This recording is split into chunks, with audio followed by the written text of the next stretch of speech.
Hello everyone, আজকে রান্না করব দেশি মুরগির মাংস।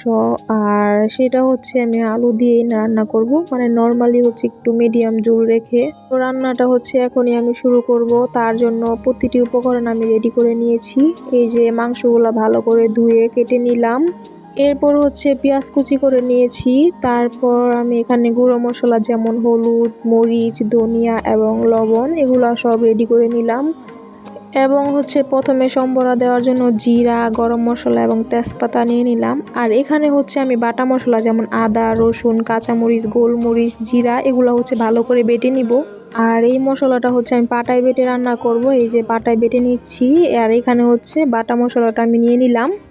আর এখন আমি রান্নাটা বসিয়ে দিব। এই জন্য আমি দিয়ে দিলাম কড়াইতে পরিমাণ মতো তেল। আর এখন আমি আলুগুলা ভালো করে ভেজে নিব। আর আলুগুলা শুধু লবণ আর হলুদ দিয়ে ভালো করে ভেজে নিব।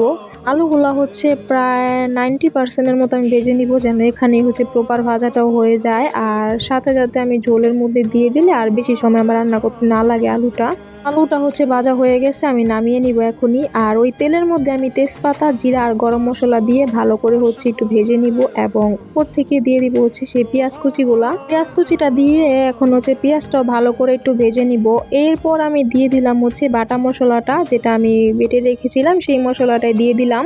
এখানে কিন্তু সবগুলা উপকরণ নিয়ে একসাথে বাটা আছে, এটা তো আমি আগেই বলেছিলাম আপনাদের। তারপর বাটা মশলাটা দেওয়ার পর এখন আমি গুঁড়া মশলা দিয়ে দিলাম সবগুলা। যেহেতু আমি আগে লবণটা দেইনি, এই জন্য এখন কষানোর সময় লবণটা দিয়ে দিলাম। এরপর একটু আমি গরম জল দিলাম, যেন মশলাটা পুড়ে না যায়।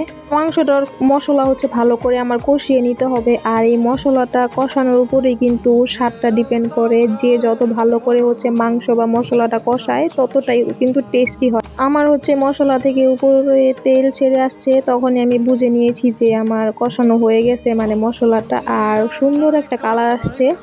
এরপর আমি দিয়ে দিলাম কেটে রাখা সেই মাংসগুলা, ভালো করে যে ধুয়ে রেখেছিলাম সেটাই। এরপর এখন আমি ডেকে ডেকে প্রায় রান্না করব। তো 5 মিনিটের জন্য আমি তরকারিটা ঢাকা দিয়ে কষিয়ে নিব। এই যে খুলে দেখলাম যে নিচে যেন লেগে না যায়, এই জন্য নাড়াচাড়া দিয়ে দিব।